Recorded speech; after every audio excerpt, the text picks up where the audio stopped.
Why is it that if the Chittahuli are all around us, which I certainly feel they are, and they're operating certain bloodlines, now some people see them shapeshift. That's absolutely without doubt. I mean, so many people I've met all over the world have seen it.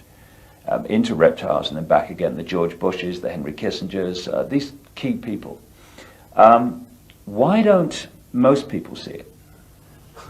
First of all, sir, I have said to you, Mr. Ike, that we human beings have got a blind spot in our brains. And this is what the Chittahuli and other alien nasty boys are exploiting. Look, sir, if we are a crowd and we are standing on a city street, we will see a man suddenly grow an extra arm.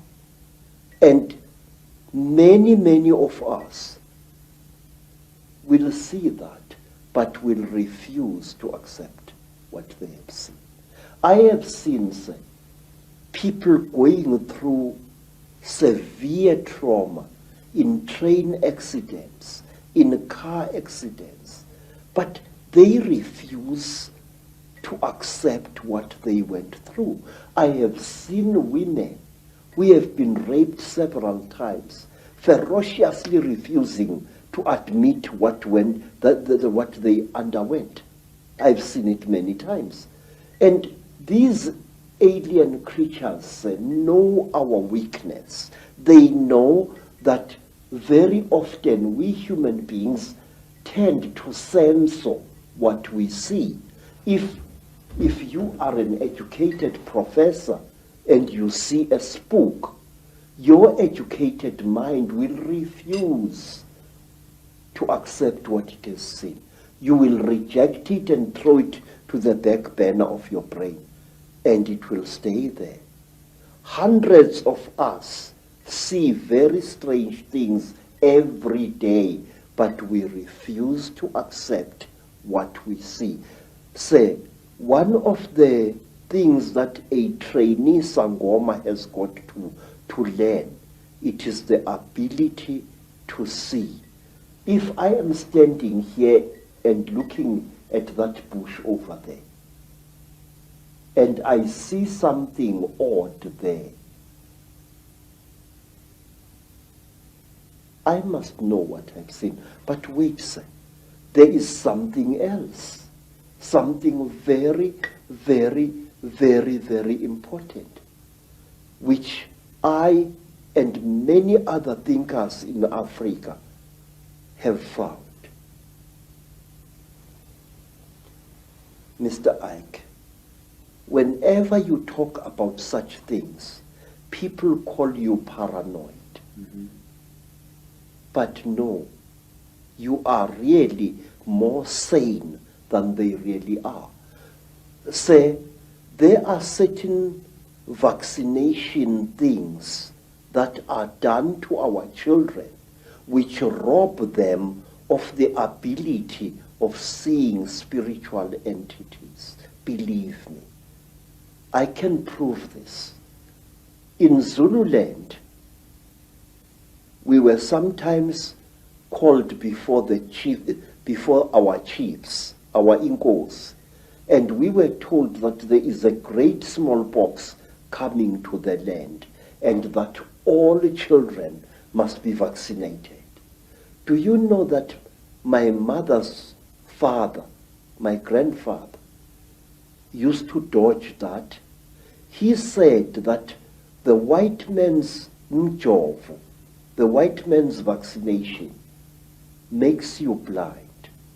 And if you are to look after my cattle, you must not go to the trading store to get your vaccination. But wait, the school inspectors used to come into the land and check each child for signs of vaccination or lack of it. Now, do you know what we used to do, Mr. David Ike? Our grandmothers used to give us great pain in order to save our spiritual eyes. they used to heat grains of maize, and then they would heat this grain of maize, and using a piece of wood as tweezers, place it firmly against the skin of the child. So when the school inspector came, he saw these blisters and assumed that the child had been vaccinated, but in fact it had not. And this was done to us many, many times. And I noticed that school children in mission schools who had been vaccinated for smallpox or for measles could not see spiritual entities at all. A ndondo, that is a flying saucer, a spuputeka, would fly through the sky at great speed and be seen by many men and women. But the child who had been vaccinated would see nothing. And I noticed this hundreds of times.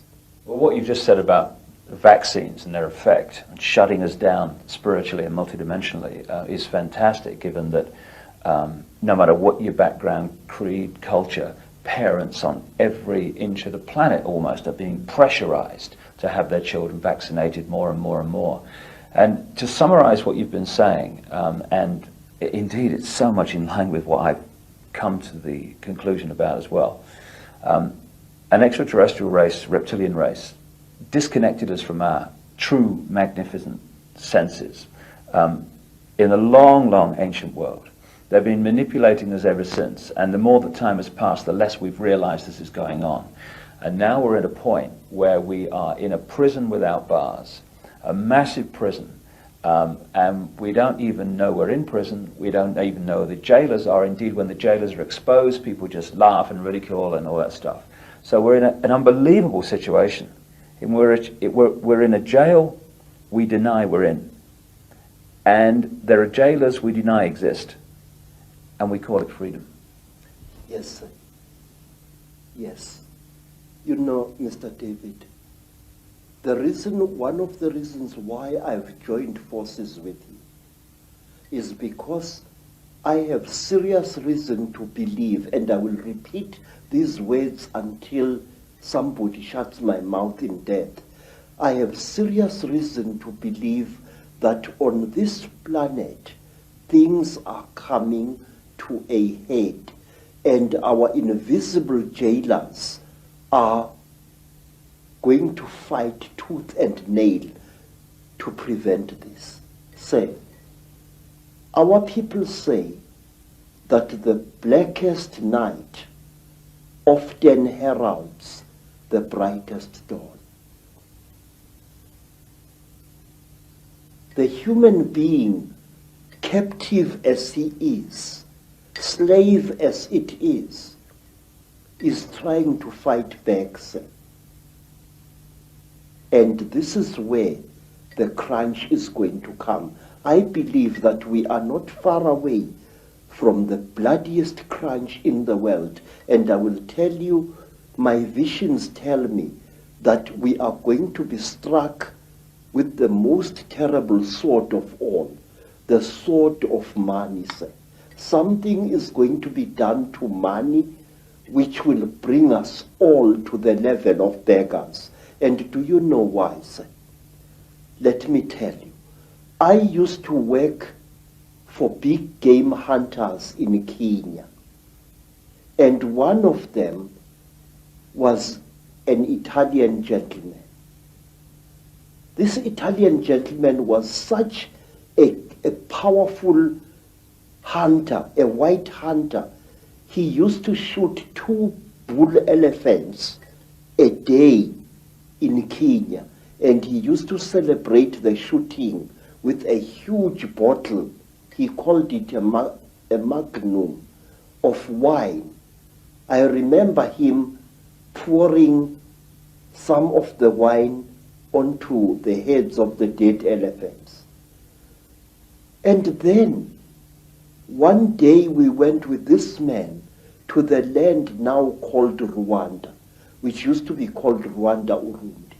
We went up the mountain, and there, accompanied by pygmies, he shot a gorilla, a huge ngangi with silver fur all along its back.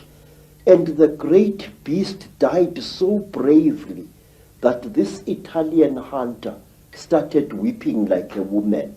He fired us, told us that the job is finished, and he never hunted again. Sir, what I'm trying to tell you is this, that something inside us human beings is beginning to fight back against the Chitauri. Something inside us human beings is beginning to say no. And the Chitauri are going to drag us all right into hell itself in order to restore their power over us. Let me show you. Who would have thought in the 1950s, during the time of the Cold War, when everybody was expecting a bloody Third World War between Stalinist Russia and the Western nations, when British, American, and even Russian nuclear bombs were exploding all over the place, who would have thought that a few decades after that, there would come a time when a group of young men and women, the people of Greenpeace, would sail their ship, the Greenpeace Warrior, into a nuclear zone to prevent the French from testing one more atomic bomb. This tells us that something inside the human soul is fighting back. 40 years ago, it was once a very glamorous thing to kill animals. Today, a big game hunter like my Italian friend would never dare show himself in some hotels. He would be spat at and he would be beaten up by people because the hero of yesterday, the Bwana Banduki, the gun Bwana of 40 years ago, is today a murderer. Now, things are coming to a crunch. 40 years ago, nobody cared a damn about the environment. People did not even know that there existed such a thing as an environment or a food chain. Today, there are people who would rather lose their lives than not save a buck which is drowning in a river. A God is being born inside us, all of us. But herein lies the danger. We must be aware of the Chitauri. They are real entities. They leave scars on human bodies. They kill people. They are murdering South Africa even as we are talking now. Every word you and I are speaking now is spoken too late, Mr. David Icke. AIDS is rampaging through our communities. And I have found a new disease in Botswana, which nobody is talking about even. It is 20 times more vicious than AIDS. It is called Ebola. Oh my God. And we must please be aware. Let nobody laugh when we talk about conspiracy theories. But there is one thing, sir, that I beg that you and others like you should discard. Una momento, as they say in South America. Stop calling the conspiracy a theory, sir. Theories do not kill people, Mr. David Icke. Theories do not murder innocent children. Theories do not put multiple murderers of Kabila's stripe into power in countries. Absolutely. Theories are just ideas floating in the air. The conspiracy is real. It is there, and it kills. The staggeringly intelligent, the staggeringly wise, and the staggeringly knowledgeable Credo Mutwa.